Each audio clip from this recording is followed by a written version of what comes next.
Após vocês conhecerem os tópicos básicos de detecção de intrusões, nós temos também algumas questões de pesquisas que vão nortear o tema final de vocês. Os alunos de pós vão optar por alguns temas para fazer seu artigo científico e também o seu desenvolvimento do IDS, enquanto que os alunos de graduação vão precisar fazer pelo menos a parte de desenvolvimento, a parte técnica de meus sistemas. Vamos ver então quais são as perguntas de pesquisas que vocês podem responder através do seu trabalho.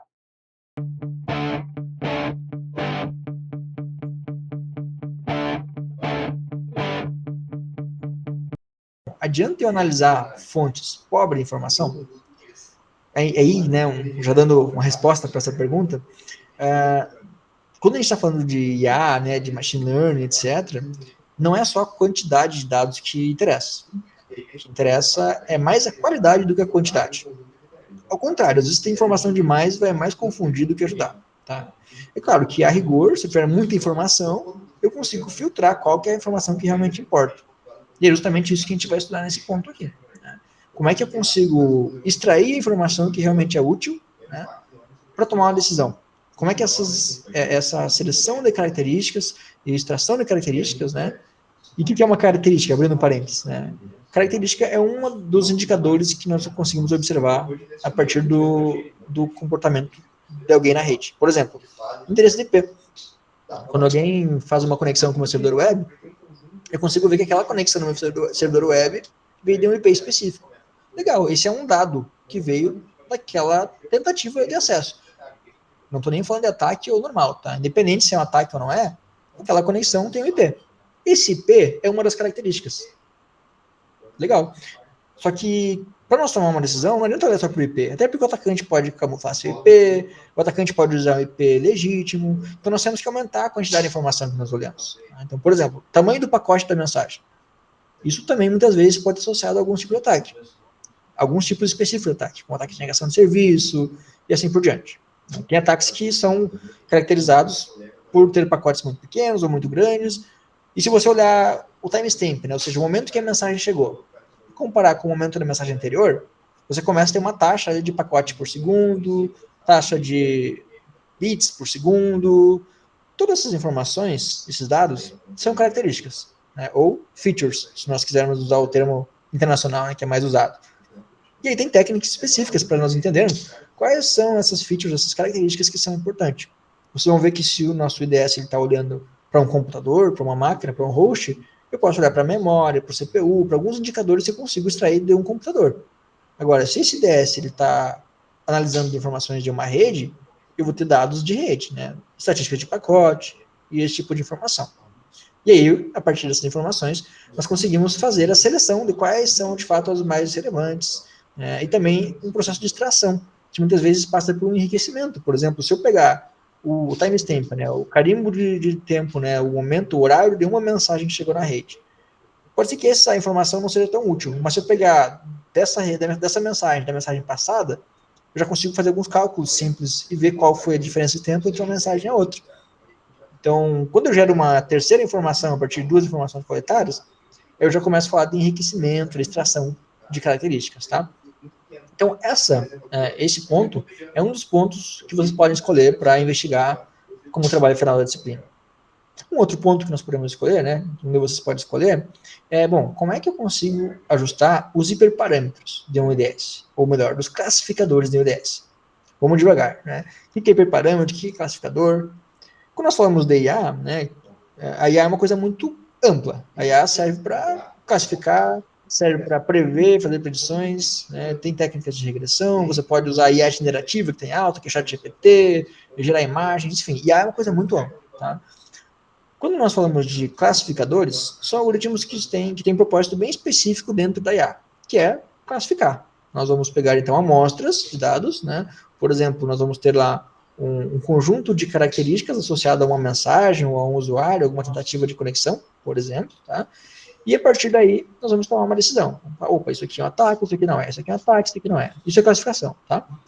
Porque esses classificadores, esses algoritmos, né, eles são sensíveis tanto aos dados que foram usados para treiná-los, né, porque há uma etapa de treinamento onde nós já passamos muitas amostras para esse classificador falando, olha, isso aqui é um tipo de ataque, isso aqui é uma tentativa do outro ataque, isso aqui é um comportamento normal, né? E cada isso aqui, né, que eu acabei de falar, se torna uma linha num grande arquivo, né, parecido com um CSV, pode ser inclusive um CSV, né, não só parecido, pode ser literalmente um CSV, né, onde cada linha desse CSV vai representar uma amostra, né, e cada coluna vai ser uma característica.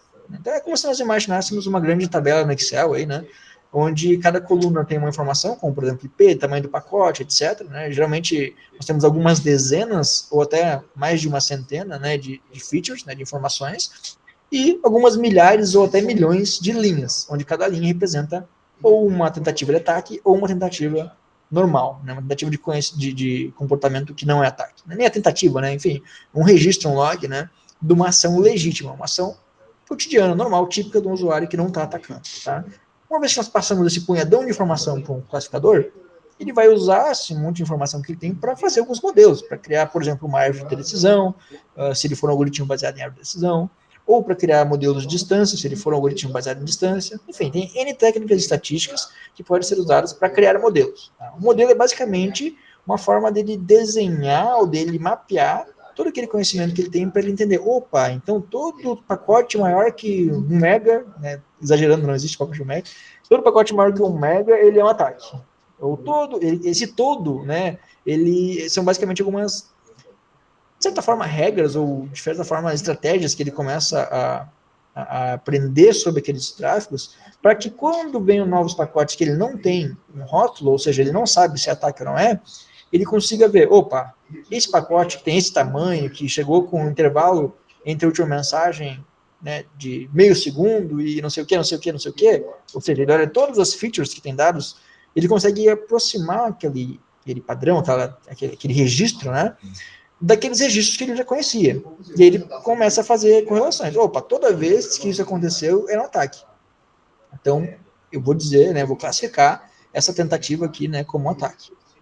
E, como eu falei para vocês, né, quanto mais eu passar dados de qualidade com as informações corretas, mais preciso vai ficar esse processo. Vocês vão ver que não é comum, né, que um classificador acerte 100%. Né? Uma acurácia de 100%, um FM score de 100%, aquelas métricas que nós falamos no slide anterior de 100%, não é algo comum. É algo bastante incomum, na verdade, chegar no 100%. Ou seja, sempre tem uma forma ou outra de melhorar. Uma das formas de melhorar é o que eu falei antes, é nós pensarmos em estratégias para melhorar os dados, né, para extrair as informações corretas, para selecionar aquelas que realmente ajudam e não atrapalham. Né? E uma outra estratégia é mexer, então, nos hiperparâmetros dos classificadores. Né? Ou seja, como eu falei, o classificador é aquele algoritmo, né, que ele toma decisões, ele aprende com dados e a partir daí ele começa a adivinhar, né, adivinhar não é uma boa palavra porque parece aleatório, né? Na verdade ele começa a prever, né, a classe de outras amostras que ele não conhece. Então é como se eu passasse lá aquele arquivão que eu falei do Excel para vocês, dizendo, ó, aqui tem um montão de ataque, aqui tem um montão de amostras normais, que não são ataque, e agora tem uma nova linha nesse Excel, só que essa linha eu não estou te dizendo se é ataque ou não é. E aí, tu classificador, baseado em tudo isso que tu já sabe, tem que me falar se é ou não é um ataque. Né? E aí, na hora de fazer isso, ele vai ter alguns parâmetros, algumas configurações que ajudam ele a tomar essa decisão, que é o que nós chamamos de hiperparâmetros. É como se nós tivéssemos várias engrenagenzinhas, né? Imagina um rádio, né? Um rádio daqueles onde você tinha que mexer para cá, mexer para lá, para achar a frequência certinha, aqueles bem analógicos mesmo, antigos, tem que mexer para achar o momento ideal de você conseguir achar a frequência ideal para conseguir ouvir ele com clareza, né? Aí você aumenta o volume, diminui o volume, deu um mau contato no fio, você vai mexer com o fio. É mais ou menos isso que a gente faz com o classificador. A gente vai mexer em vários hiperparâmetrozinhos, como se fosse várias engrenagenzinhas para nós apertarmos ou afrouxarmos, até que aquela combinação de engrenagenzinhas, ela leve a uma configuração ideal, onde eu tenha mais precisão. O mesmo classificador ele pode dizer que aquela amostra é ataque ou normal, se ela estiver configurada de maneira diferente. E muitas vezes é complexo, não é trivial. Né? Uma pessoa ir lá e configurar esses hiperparâmetros nem sempre é ideal. Então existem algoritmos, né, que são especializados em achar a combinação ideal de hiperparâmetros. Imagina que eu tenho 10 ali engrenagenzinhas, aí eu vou ter que ver que uma eu tenho que apertar, outra afrouxar, mais ou menos como afinar um violão. Tá? É bem, vocês podem imaginar exatamente como se nós estivéssemos afinando um violão. Tá? Cada uma das linhas, né, cada uma das cordas do violão é um hiperparâmetro diferente, e o IDS ele é o violão. Né? Para sair o som perfeito, né, do violão, cada uma das cordas tem que estar naquele apertume ou frouxume, não sei se essas palavras existem, da maneira correta. Ou seja, eu tenho que apertar ou frouxar da maneira, né, do nível ideal. Tá? E existem algoritmos que fazem isso. No caso do violão, né, nós temos ali afinadores. Né? No caso do IDS, não tem um afinador, mas tem algoritmos que também fazem esse papel de afinar. Tá? Esse afinar, né, nós traduzimos no inglês para fine tuning, né? É um ajuste fino. Né? Então, é bem a ideia, né, de afinar um violão. Legal. Então, a partir daqui, né, desses dois tópicos, nós já vimos que nós conseguimos mexer nos dados, né, e mexer no próprio classificador para tentar aumentar aquelas métricas. Percebe que tudo que eu estou falando aqui está ligado com aquelas métricas. No final das contas, a gente quer que o IDS chegue a 100%. Querer não significa que ele vai chegar. Mas se ele tiver no 99, melhor que ele estar em 91. Né? Então, o nosso objetivo é chegar no 100. Pode ser que nunca chegue no 100. Quanto mais aumenta, pior. Né? É o nosso grande objetivo. Bom, e se estava tudo bonitinho, eu classifiquei tudo bonitinho, estou muito próximo de 100%, mas começa a acontecer, né, de um atacante explorar uma maneira inovadora. E nós estamos falando aqui, até então, né, de sistemas de detecção de intrusões que eles aprenderam com base em amostras, ou seja, eles já conhecem padrões, conhecem exemplos de um cara que estava tentando fazer um ataque de negação de serviço. Ele já conhece o padrão do cara que está simplesmente se autenticando e baixando seu relatóriozinho e não é um atacante. Mas e se chegar um cara fazendo algo muito diferente, né? Tem um usuário que ele não replica nem o comportamento malicioso e nem o comportamento legítimo, né? Ou seja, é algo muito estranho para aquela rede, que até então não foi visto. Isso é o que a gente chama de Zero Day Attack, tá? O ataque do dia zero. Geralmente é porque uma vulnerabilidade que foi recém-descoberta é explorada e os algoritmos não estão preparados para lidar com aquela vulnerabilidade. Não há mecanismos de proteção e também não há formas de detectar de maneira trivial aqueles IDS, tá? Só abrindo um parênteses, tá, para responder, não tinha visto a mensagem do Luiz. Sim, é mais ou menos como regra de inferência, inclusive tem alguns algoritmos que fazem regras de inferência, tá, Luiz? A gente vai ver mais adiante na disciplina que tem diferentes estratégias, diferentes algoritmos, mas o mecanismo, assim, né, é bem análogo a uma regra de inferência. Nós vamos unir informações, vamos extrair conhecimento e a partir daí a gente toma uma decisão baseada no histórico, tá? E aí o que a gente está falando agora, que pode acontecer de ter um caso que nenhuma das regras está preparada para tomar uma decisão. É um comportamento que não está modelado ainda no sistema. Isso geralmente acontece, ou porque o IDS foi mal treinado e não tem realmente a informação, e para aquele IDS vai ser como um Zero Day, ou no conceito de Zero Day mais aceito, né, mais tradicionalmente, inclusive divulgado na mídia, realmente aconteceu um ataque que não existia antes. Né? Ataques são descobertos, né? Vulnerabilidades são descobertas e novas estratégias de exploração de vulnerabilidades também são executadas. Quando isso acontece, nós temos um ataque do dia zero. E aí tem técnicas específicas para mapear esse tipo de ataque, né, de situação, e inferir uma nova classe de ataque. Tá? Então, dentre essas técnicas, entra aí, por exemplo, o aprendizado contínuo, que é continuous learning, né? Entra o aprendizado colaborativo, que é você trocar informações com outros IDS, porque eventualmente outros IDS já foram atacados, né? Outras empresas já foram atacadas, o IDS já conseguiu identificar aquele ataque, na verdade, né? Não é que o IDS foi atacado. Então, pode ser que alguém já tenha essa informação. Né? Então, pode haver nessa troca, esses IDS colaborativos, esse sistema de detecção de intrusões que trocam informações para compartilhar conhecimento. E aí tem um monte de coisa, de sub-áreas aí dentro, né? Transfer learning, como eu falei agora o continuous learning, aprendizado federado, a gente vai estudar um pouquinho sobre isso, tá? Todos esses tópicos, pessoal, que a gente está vendo aqui, a gente vai estudar na disciplina, tá? Não vai ser só assim, eu não vou só dizer que existe e você não tem que se virar pesquisar. Não, a gente vai estudar tudo isso na disciplina, e aí vocês vão ter a oportunidade de aprofundar, né, de fazer seu trabalho em cima de algum desses tópicos, tá? Bom, dado essa necessidade de aprender coisas novas e alimentar o nosso sistema de forma contínua, é comum que vocês se perguntem, tá, mas não pode chegar um momento que meu dataset, né, meu conjunto de dados, e aí já apresentando um novo termo, né, se não estava claro para alguns de vocês, esse grande arquivão no CSV, ou essa grande planilhona do Excel, a gente chama de dataset, tá? Dataset se traduz como conjunto de dados, que é basicamente essas colunas, né, essas features, e essas linhas tendo amostras de ataque ou amostras normais. Se nós formos alimentando, naturalmente ele vai crescer demais em alguns momentos e pode ter informação até redundante, pode ter informação que não está desatualizada, um ataque que nem acontece mais, um ataque que não faz sentido para minha rede, por exemplo, um ataque que derruba servidores web, sendo que na minha rede eu tenho um servidor web. eu não preciso nem considerar esse tipo de ataque. Não é que eu não queira me proteger, eu não preciso me proteger, porque eu não tenho servidor web.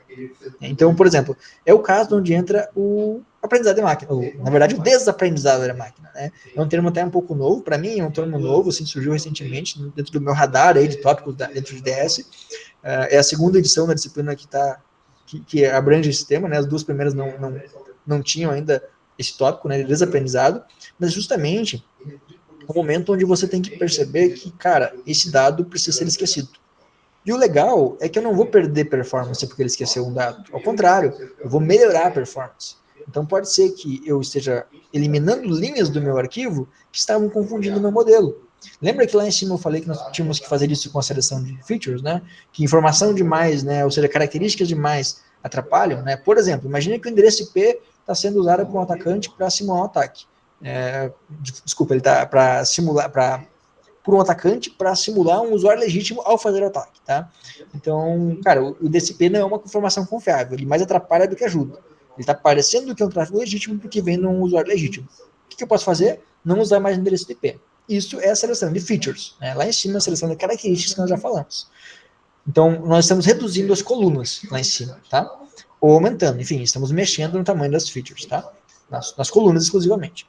Aqui embaixo, nós estamos falando de linhas. No desaprendizado de máquina, nós estamos esquecendo amostras que foram registradas em algum momento que não faz mais sentido ou que foram até mesmo recomendadas por um outro sistema, né? Que aquele sistema não é mais... talvez esteja num contexto diferente, num ambiente diferente, e que aquele padrão, aquele modelo de tráfego não faz sentido. Um exemplo bem simples assim, imagina que eu tenho aqui um sistema onde o normal, né, é eu ter, sei lá, até algumas milhares de requisições por segundo, e eu estou comunicando esse sistema, né, o IDS que está coordenando esse sistema, ele conversa com outro IDS que está lá numa rede que passa milhões ou bilhões, né, de bits por segundo, por exemplo. Né? Dando um exemplo bem hipotético, tá, pessoal?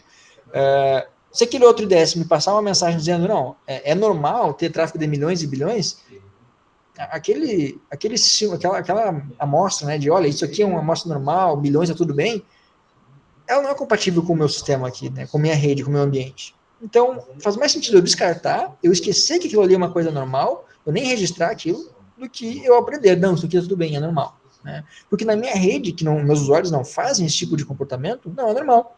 A mesma coisa que pegar um sistema web aí que normalmente tem milhões de usuários, né, e um outro sistema que dificilmente vai ter 1000 usuários. Se eu tiver uma amostra dizendo, olha, esses milhões de conexões aqui simultâneas é normal, eu vou estar ensinando, né, esse outro sistema, que no máximo poderia ter 1000, de que aquilo é normal. Então, se alguém tiver um ataque em algum momento e realmente tiver milhões, eu não vou detectar aquele ataque, porque vai parecer que é normal. Então, esse é um exemplo, né, de amostra, né, de informação que eu deveria desaprender, descartar. Essa informação, para mim, não é relevante. Como é que a gente sabe se ela não é relevante? Bom, aí entra novamente as métricas, tá? Nós temos que treinar nosso IDS, fazer testes com pedaços de dados já conhecidos, né? Porque percebe que tem duas situações.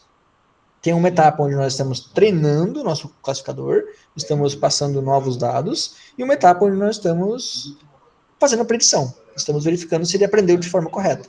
Então, se eu tenho, por exemplo, 1 milhão de linhas, eu não uso aquele 1 milhão de linhas para aprender. Eu uso, por exemplo, uma porção. Geralmente o pessoal costuma usar 80% dessas linhas, né? 800 mil linhas, por exemplo, para treinar, para ele criar um modelo, e depois eu pego as 200 mil linhas que sobraram, e aí eu retiro, né, o rótulo, eu retiro a resposta, né, se é ataque ou não é, e eu jogo para o IDS para ele me rotular. Bom, IDS, e essas 200 mil aí, o que é? É ataque ou não é? E aí ele vai rotular, e no final eu vou fazer uma conta. Bom, dos rótulos que ele deu, quantas vezes ele acertou, quantas vezes ele errou, qual é o número de falso positivo, de falso negativo, verdadeiro positivo, verdadeiro negativo, qual que é a F1 score, qual que é a acurácia. Opa, então agora eu sei que meu IDS está bom, porque eu consegui fazer a avaliação, avaliei, estava ok, está tudo bem. Tá? Esse teste que eu estou falando para vocês, ele vai nortear tudo. Ele vai nortear desde a seleção de features, desde a calibração de hiperparâmetros, desde o aprendizado contínuo e colaborativo, desde o desaprendizado de máquina. Todos esses 4 itens aqui, eles vão focar na mesma coisa, que é aumentar a capacidade do IDS de achar coisas inconsistentes, né, ou seja, detectar ataques, e de reduzir, né, a quantidade de alarmes falsos, de falso positivo, de falso negativo, tá? Então, tudo isso que a gente está mexendo aqui são formas de deixar o IDS mais inteligente, tá? No fundo é isso. A gente está ampliando a inteligência dele. Bom, Feito isso tudo, nós temos outros tópicos, né? Como, por exemplo, a explicabilidade, que é basicamente eu entender o porquê que o IDS tomou uma decisão. Chegou uma amostra desconhecida e ele disse, isso aqui é ataque? Isso aqui é normal? Beleza, né? Se ele estiver certo, que bom, ótimo, né? Posso confiar. A questão é, quando nós estamos em produção, nós não temos mais dados rotulados. Né? Então, olha só, lembra que eu falei que tínhamos 3 etapas. Temos a etapa de treinamento, onde ele extrai regras. Temos uma etapa de avaliação, né, que a gente pode até chamar de teste, onde a gente passa amostras que ele não conhecia, mas que nós já sabemos a resposta e ver se dá certo ou não, para poder medir essas métricas, né, de acurácia, film score, etc. E temos uma etapa terceira, que é uma etapa em produção. Essa é a pior etapa, porque nós não sabemos se ele está acertando ou errando. É a etapa onde tudo que nos resta é confiar. Chegou uma amostra, ele vai classificar como normal, como ataque. O que a gente faz? Confia, aceita. Então é aí que entra o SHAI, né, que é Explainable Artificial Intelligence, né, ou inteligência artificial explicável. É onde a gente explora a explicabilidade da tomada de decisão que ele está sendo feito durante o processamento. Tá? No momento de fazer o nosso SHAI, né, de fazer a explicabilidade, nós vamos conseguir entender quais são as informações que foram processadas pelo atacante, pelo IDS, né, para identificar o atacante. A gente vai ver, opa, ele está acertando, ou melhor, ele está predizendo, né, está inferindo que é um ataque ou não é um ataque, baseado naquela outra característica. E em alguns momentos a gente consegue perceber que, caramba, ele está tomando essa decisão com muita confiança, mas ele está se baseando no NSP. E aí eu, como especialista, quando eu olho para a explicabilidade, eu começo a me questionar, tá, mas será que o DSP realmente faz sentido? Será que esse modelo não está enviesado? Daqui a pouco, na hora de eu treinar e testar, ficou com uma FM score alta, uma acurácia alta, mas na hora que está em produção, o cenário é outro. Né? Eu preciso de ter uma forma de fazer uma auditoria, né? De eu buscar explicações. Até porque daqui a pouco alguém me aciona na justiça, você tomou uma decisão aí, está fazendo uma discriminação com o sistema ali da empresa tal, que tentou conectar e você bloqueou. Por que está suspeitando a empresa? O que ela fez de errado? E aí você vai dizer, putz, foi meu IDS, foi a IA. Você não pode jogar sua culpa para a IA, né? Você é responsável por aquele sistema. Daqui a pouco você bloqueou um usuário legítimo, imagina, isso pode gerar um prejuízo de milhões, né? Aí o usuário legítimo vai reclamar, cara, por que você me bloqueou? Não fiz nada de errado. E aí você vai ficar, pois é, não sei, eu comprei um IDS, esse IDS te bloqueou, é tudo que eu sei. Não pode, né? Você tem que prestar conta. Se você tiver SHAI, você vai dizer, olha, cara, infelizmente, no nosso IDS ele te bloqueou porque você estava baixando 500 GB aqui numa noite, isso aqui está muito estranho. Devia no mínimo nos comunicar antes para nós conceder uma autorização. Isso aqui é pela sua segurança. Você fez uma coisa estranha, uma coisa anômala. No IDS, ele bloquearia uma pessoa que tenta baixar 500 GB na noite, porque essa pessoa geralmente poderia ser um atacante, né? O esperado é que ela seja um atacante. Então percebe que isso foi feito, mas foi para o teu bem. Nós te bloqueamos porque nós estamos preparados para bloquear alguém que tenta roubar suas informações, entendeu? Com o SHAI você começa a ter argumentos. Tanto para responder daqui a pouco na justiça, né, uma ação legal que aconteceu, quanto para simplesmente você ter informações de o que está acontecendo na minha rede, né? Faz ou não faz sentido essas decisões que estão sendo tomadas. Tá? E também existem bibliotecas que com poucas linhas de código você consegue explorar o SHAI, né? A explicabilidade para tomada de decisões. Bom, pessoal, esses são os tópicos, assim, digamos assim, sugeridos por mim, tá? Quem tiver mais interesse, fala, cara, que legal, meu mestrado vai ser nisso aí, meu TCC vai ser nisso aí, eu quero aprender mais, quero investigar mais sobre sistemas de detecção de intrusões, pode também ler artigos científicos, pode explorar outras áreas e sugerir, né? O nosso grande interesse nessa disciplina é dar o básico para vocês, para que vocês entendam como o IDS funciona, e também capacitar vocês para que vocês consigam pensar um pouco fora da caixa. Então, vocês podem pensar sobre, bom, qual será a próxima geração de IDS? O que vai ter daqui para frente? Como é que a gente melhora ainda mais no IDS? Né? E é justamente esse o tópico, digamos, em branquinho aqui, que é o nosso tópico, é literalmente uma carta branca. Assim, né? Daqui a pouco vocês chegam em mim, professor, eu queria investigar como é que tal coisa interfere no IDS. Legal, vamos pegar essa tal coisa aí. Pode falar, Douglas. Eu sei que tu conhece o meu trabalho e tal, do trabalho do Sync. O que eu posso melhorar ele? Como eu posso melhorar ele usando detecção de intrusões? É isso. É legal. Dentro desses tópicos aí. Até a gente pode até combinar depois nas apresentações de trabalho, você trazer, até apresentar para a turma o seu trabalho como um todo, para todo mundo ficar a par. Mas o que eu lembro, já que a gente poderia, assim, qual insight que eu tive, né, quando eu trabalhei com você no seu trabalho e pensando na disciplina, né? O seu trabalho ele tem bastante a questão de categorização, ou de dar um contexto a mais sobre determinado padrão, né? Nós podemos tentar integrar isso no IDS, né? Ou seja, nós podemos ter um mecanismo que faz a detecção, né, que identifica as anomalias e tudo mais, e de alguma forma essa informação da detecção, ela ser integrada ao seu sistema, né, no SYNC ali, né, para você tentar mapear a vulnerabilidade que está por trás daquele ataque, para você pegar a ação do atacante e conseguir associar essa ação, né? Eu acho que talvez, se nós explorarmos a parte de inteligência artificial explicável, né, o SHAI, em cima da ação do atacante, nós conseguimos fazer um link. Opa, então está acontecendo isso e a vulnerabilidade era essa, né, que foi categorizada como essa. Talvez essa vulnerabilidade ela tenha ações características à vulnerabilidade, inerentes à vulnerabilidade. Assim, de forma breve, né, a primeira coisa que vem à mente é isso que eu consigo pensar do seu trabalho, tá? Mas daqui a pouco dá um estalo, a gente consegue pensar em outras maneiras, né? Daqui a pouco a gente vai ter uma parte mais teórica, a gente vai explorar um pouquinho cada uma dessas camadas, e talvez ao longo desse processo você também tenha uma lampadazinha acenda aqui, você pensa, opa, mas isso aí encaixa muito com o que eu fiz, sabe? Então, mantenha a mente aberta por enquanto, mas se eu fosse dar uma sugestão agora, eu acho que eu falaria SHAI, tá? Assim, sem parar para pensar muito profundamente, de forma assim, associando a lembrança do seu trabalho com a disciplina assim como um todo, né? Brainstorming rápido, a primeira coisa que me vem em mente é isso, é tentar mapear o comportamento do atacante versus a raiz da vulnerabilidade, tá? Não sei se isso para você parece plausível. Eu não tava pensando nisso. Tá. Legal. Obrigado. Nós podemos evoluir a ideia aí ao longo da disciplina, tá? Então, assim, pessoal, essa escolha, né, de qual vai ser meu trabalho, qual vai ser meu tema, fiquem tranquilos, não precisa ser tomado agora, tá? Eu estou mostrando isso agora, porque é importante vocês terem isso mapeado em mente, tá? Depois eu vou disponibilizar o slide, tudo, para que vocês já consigam fazer conexões ao longo da disciplina, tá? Vai chegar um momento que eu vou falar, bom, pessoal, agora vocês vão ter uma semana, 15 dias, sei lá quanto tempo, para vocês me falarem qual vai ser o trabalho de vocês, tá? E aí sim, nesse momento vocês já vão ter passado por um trecho da disciplina, né? E vão poder ter condições, então, de tomar uma decisão de, opa, essa parte que foi que eu mais gostei, isso que mais me interessou, né? A conversa de hoje foi um grande overview, né? Vocês devem ter percebido que é muita informação para uma aula só, né? Mas, como eu estou falando, assim, é um grande overview para criar alguns gatilhos, para vocês terem uma associação, né, com algumas coisas que a gente vai ver ao longo da disciplina, mas está tudo bem se vocês não entenderem muita coisa que eu falei hoje, né? Se vocês não conseguirem absorver tudo, é totalmente esperável, tá? Deixa eu só pôr o meu fone, pessoal, para eu conseguir ouvir vocês melhor, que meu áudio é bem baixinho aqui.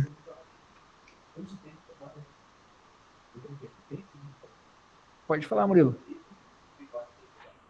Eu cheguei um pouquinho atrasado na aula. A minha questão é como é que vai funcionar esse esquema do trabalho? Bem rapidinho, é um artigo? São apresentações de slides? Tópicos? Você não chegou suficientemente atrasado, porque a gente vai falar disso agora. Ah, tá. Só explicando, tá? Esses tópicos aqui são sugestões para o trabalho final de vocês. Mas agora eu vou falar ali para vocês o que é o trabalho final, como é que vai ser a avaliação, etc. Tá? É o próximo slide. Mas esses aqui são algumas das possibilidades, das direções, né, que vocês vão poder escolher como trabalho final depois da disciplina, certo? Essa aula vai ficar gravada, tá, pessoal? Eu não posso usar ela para computar presença para pós-graduação. Para a graduação, a presença vai ser através de um questionário, que eu vou passar depois também para vocês. Esse mesmo questionário vai estar disponível para graduação e para pós, tá, pessoal? Para pós-graduação, que eu vou falar no próximo slide, eu vou passar então já para explicar um pouquinho melhor. Para pós-graduação, os quizzes, né, os questionários que eu vou passar para vocês, vai contar exclusivamente para a avaliação, tá? Para o terceiro ponto aqui. Vou começar de baixo para cima, já que eu estou falando disso, tá? Então, assim, a gente vai agora... Eu vou passar para vocês aqui o link da plataforma Codefólio, vocês vão se inscrever no curso lá bonitinho, e vocês vão ver que esse é o ambiente que a gente vai usar, então, ao longo da disciplina, para fazer, tanto para disponibilizar materiais para vocês, como essa aula de hoje, a gravação, etc., quanto para vocês fazerem os quizzes, tá? Então, assim, 30% da nota, 3 pontos na média final, né, de 10, é só quiz. Faz os quiz, é importante, tá? Façam os quizzes, vai valer 30% da nota.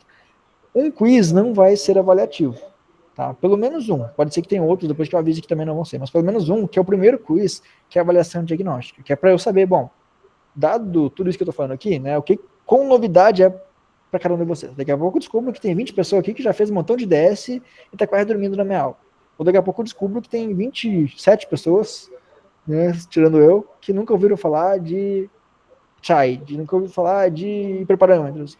É isso que eu quero saber, tá? Esse é o propósito da avaliação diagnóstica. Não é para avaliar vocês, e sim é para me situar, para eu saber o que cada um sabe ou não sabe. Daqui a pouco eu consigo saber, opa, o Newton aqui, ele já sabe muito, ou o Reinaldo não sabe nada, ou o Douglas, entendeu? Eu consigo entender e diferenciar para poder depois tratar vocês com mais ou menos atenção, de acordo com, não digo com menos atenção, mas dá uma atenção especial para aqueles que estão com mais dificuldade, tá? Resumindo, é isso.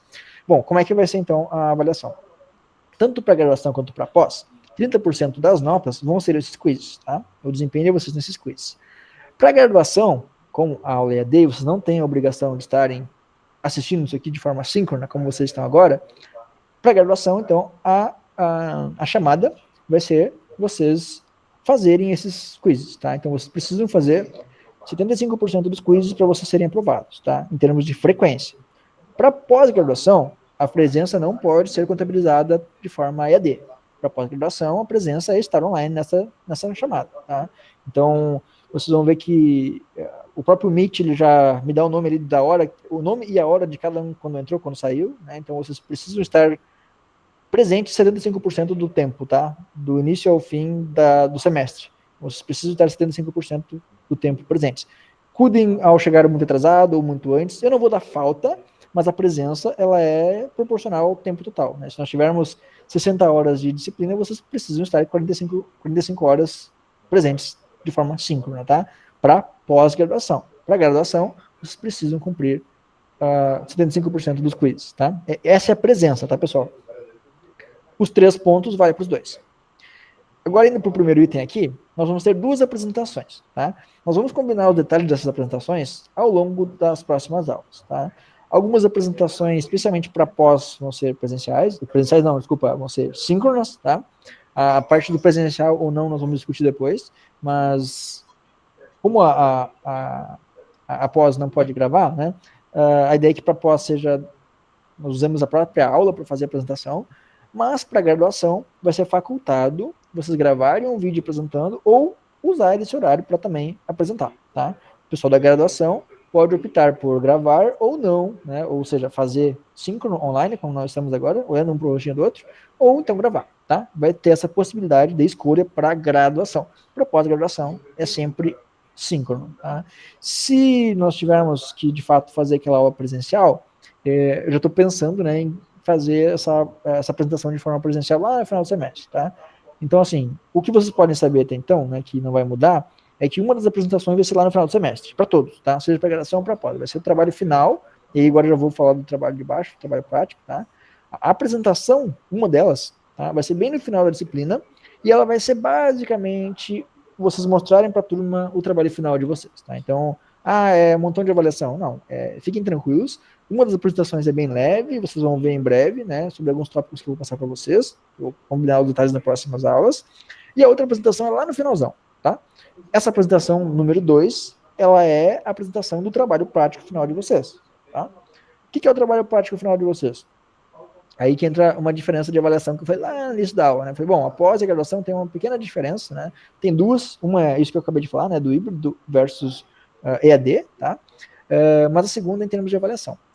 Para graduação, o foco aqui é a parte técnica, tá? Vocês são convidados a abordar do ponto de vista científico e são não só convidados, mas incentivados. Inclusive vai ter um bônus, tá? De 10% na nota para quem resolver fazer o artigo. Mas quem não quer saber de artigo, só quer fazer programação, quer implementar, quer saber arquiteturar, fazer arquitetura, no caso, projetar, da graduação, pode seguir nessa linha, tá? Então, em suma, tá? Para graduação, vocês podem simplesmente usar o trabalho, né? Aqui, desculpa, tá 60, mas é 40, tá, pessoal? Então eu vou digitar agora.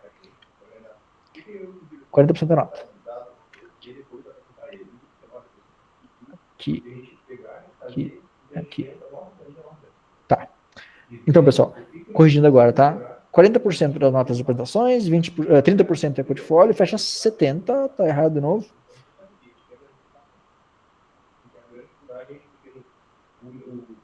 Tá errado aqui. 4.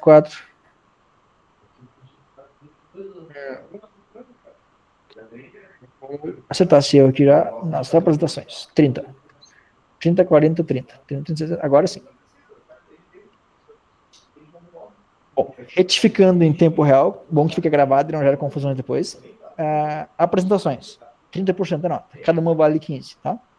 Trabalho final, 40%.